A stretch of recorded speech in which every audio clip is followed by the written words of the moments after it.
Okay, the last part of this Taylor series notes here is this maximum error idea. So sometimes you'll be asked to ask a question about the error of a Taylor series. The general idea here is something that we're very familiar with, which is that the error is just going to be like the n plus first term, or the k plus 1 term. So however many terms you used. If you use the first 4 terms, then the error is less than or equal to the 5th term. If you use the first 8 terms, the error is less than or equal to the 9th term. So the error for any series is just the next unused term, and that's true for a Taylor approximation as well. So for this example, use a power series to approximate the integral from 0 to 1 of e to the negative x squared dx with an error of less than 0.01 or 1/100th. Okay, so since we just did e to the x in the last problem, this is a good opportunity to use that. So remember, e to the x was 1 plus x squared, or sorry, 1 plus x plus 1/2 x squared plus 1/6 x cubed, and so on. So e to the negative x squared, we can basically just replace all of these x's with the negative x squared. So we'll have 1 minus x squared plus 1/2 x to the 4th minus 1/6 x to the 6th.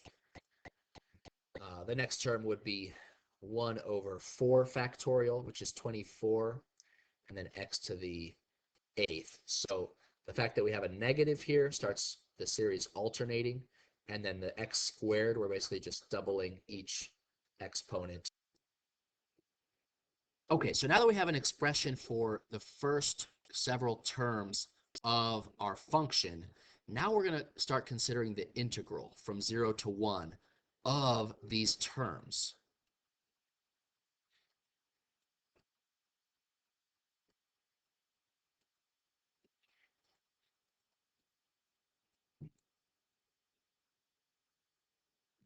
The definite integral from 0 to 1.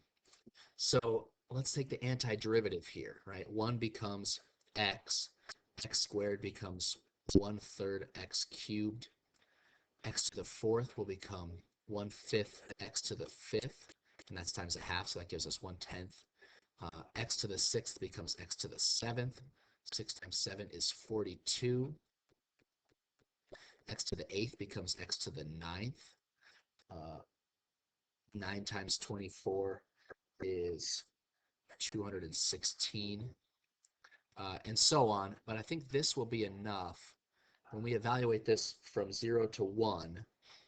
If you just plug in 0, that's nothing. So we're really just plugging in 1.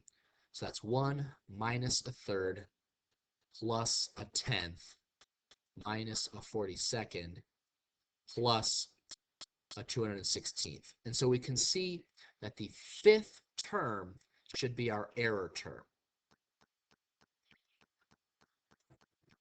You can just grab your,